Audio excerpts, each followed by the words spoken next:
Hello my little learners, you can call me Lovegood, and welcome to the Podfic's Baton Pass for Traffic Light Trio by Itslivybear.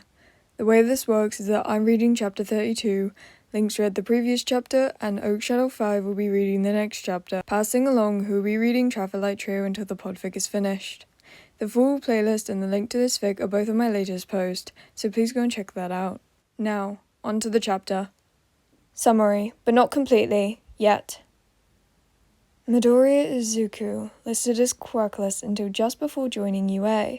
A shame, it is unheard of to manifest a quirk that late, and you do have the extra toe joint. All evidence suggests you were not born with a quirk. Rather unfortunate. I wasn't aware the curse was communicable. Izuku blinked groggily, immediately wincing to the bright light shining almost directly into his eyes. He couldn't see anything past the glare, but he could feel a dull ache in his bones, and flexing showed he was strapped down to the chair. It was slanted back, but it certainly wasn't a table. Honestly, he kind of felt like he was at the dentist. Of course, the voice mused, familiar, but he couldn't place it, brain still muddled from being unconscious. I have heard of the boogeyman. Anyone in the underground has heard of him. I didn't think the rumors of his abilities were quite true. But the proof is in front of me, right here. Something tells me he will be an obstacle to my goal, but no matter how many quirks he holds, I can't imagine being resistant to one of the bullets. The cure. Wait, no, he did recognize that voice. Fuck, that was Overhaul. Izuku racked his brain for what had happened before he passed out, coming up with a blank past following Overhaul into the alley. His quirk, also named Overhaul, let him disassemble and reassemble things. It helps when putting things back together. Oh god, Eri had probably been traumatized.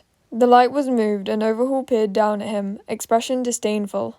Worry not, Midoriya, you will be pure once more, once I perfect the formula. The first in society to re-up the benefits of my cause. However, I have other things to attend to. You will be fetched from here shortly and taken to your lodging. I do not recommend attempting to escape, or you will be shot with the prototype bullets. They only remove a quirk for a day, but I've heard being shot is quite painful, and I will not reset that injury for you. He swept out of the room without another word, and Izuku was left reeling. Okay, so the Yakuza was, big, right? Meaning there were a lot of people everywhere, and he'd likely get caught before escaping. Plus, he didn't know where he was in relation to anything, nor did he know where Eri was, and she was definitely in here somewhere. He couldn't just leave without her. Hopefully the trackers were still working, and heroes would storm the place. He couldn't be down his quirk for that. Would it work for him? Would one for all be lost forever if Overhaul managed to perfect those bullets? So he just had to play it safe until the heroes came. Then he could make his move. Another masked person came in, roughly releasing him and pushing him out of the room, walking him down the hallways and winding corridors, purposely confusing. To anyone lesser, it would have been impossible to navigate, but Izuku had long since grown accustomed to noticing and memorizing everything. He could trace his way back, and a map was slowly forming in his head. They shoved him into a plain room with bland, boring furniture and an attached bathroom. The door slammed behind him and he whirled as a solid metal thunk signaled a heavy lock falling into place. There wasn't a door handle on his side of the door. Not seeing any obvious cameras, he patted his pockets and any pouches on his belt, taking inventory. Overhaul had seen no reason to remove his clothing, but it was clear that any obvious weapons had been removed from his gear. In addition, his costume looked way cleaner than it ever had, like it was new. And there wasn't a speck of dirt under his fingernails. Whack. His hand touched something in the inner pocket of his jacket. One looked over frequently and padded enough that you wouldn't be able to tell anything was in it from the outside, so a casual pat-down wouldn't have revealed it. He drew it halfway out of the pocket and his eyes widened. Oh yeah, he could plan with this. Spinner cocked his head, listening to the quiet drone of the police radio even over the sounds of the computer game he was playing, and stopped, hitting escape to pause it. He turned up the dial and his eyes widened before he snarled. Himiko? He yelled. We have a problem. Sensei, I have news. He hummed, but didn't remove his main focus from the puzzle cube he was working on solving using touch alone. The work-study students have returned to UA, one student short. He stilled. Well, perhaps that girl simply decided work studies were not for her. No, Sensei. There was one less from this morning. When they went out. Kurogiri, who did not return. Midoriya Izuku. He could feel Tomura poking his head into the room. Wait, what? The green brat? Did those stain wannabes take him again? All for One very gently set the puzzle cube down and turned his full attention on the Misty Man. Where is he, pray tell? Kurogiri stiffened. He was last seen talking to Overhaul of the Shisakai. He hummed. Overhaul. That little upstart finally overthrew his old man, Perhaps he should have stuck to his drug trade. What purpose did he have in capturing the hero student? For a sickening moment, he was convinced that somehow the accuser leader had found out, but he squashed that thought like the unruly and ridiculous bug it was. No one knew, least of all a washed-up memoir of days gone by. No one is sure, Kurogiri said slowly, but perhaps he caught wind of the, game that the various sides are playing. Capture the flag, I believe it was.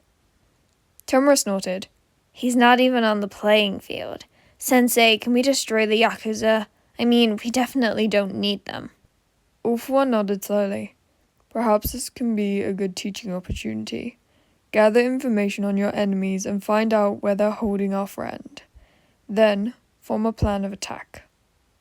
Tomura chuckled darkly. Gotta find the right castle, so we don't go through too many looking for the princess in need of rescue. Wow, he was almost proud. Tomura had made a Mario reference. That game was old when he was a young lad. Maybe these games were good for something other than tactics. His adoptive son was somewhat cultured. Who would have thought? May was staunchly ignoring the group chat, trying to find a way to remotely activate the trackers that had gotten fucking factory reset for some god-awful reason. Probably just to make her life harder, honestly. If Hirocourse came out of this alive, she would kill him, bring him back to life, and then load him up with her new, fun trackers built just for him, that would never stop transmitting to her servers unless they were literally destroyed with no way back. She would embed the damn things into the soles of his fucking shoes where no sane person would look, and heck, she'd see if she could get him to swallow a few, or let her stick it under his skin. This would never fucking happen, ever again. What are we going to do? How are we going to find him? She rolled her eyes.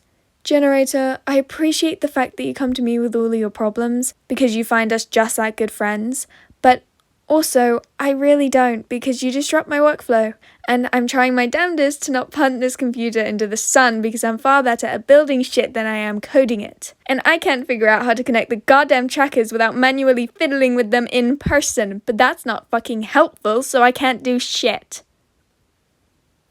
Denki slowly stopped pacing. Whoa, May, this isn't all on you, you know that, right? She threw her hands up, pushing away from the desk to face him. I'm the one who covered him in the damn trackers, but didn't think he'd find a way to factory reset them. It shouldn't be possible. I planned for every contingency. Your electricity, sharp things, blunt force trauma, his own freaking quirk. Every contingency but this one. How were you supposed to know there was a guy who could break things down and then put them back together? Maybe because anything's fucking possible, Denki. He stood entirely at the lack of use of her nickname for him and slowly walked forward to wrap her in a hug. Everything she had been keeping together broke, and a shuddering sob racked her body. You can't plan for everything. You can't have a machine for everything. We learn, May, from things that happen. I already know you've got a dozen ideas how to improve the trackers. You can rip him a new one for finding the one thing you can account for. She nodded weakly into his shoulder and he sighed. You might need to get in line to kick his ass, though. I think at least 6 people have already killed Dibs. She pushed back to scowl at him fiercely. He just laughed. Alrighty, my little Lunas, that's a wrap of this one. Again, the full playlist and the link to this fic are both on my latest post, so please go and check that out. Bye, little Lunas.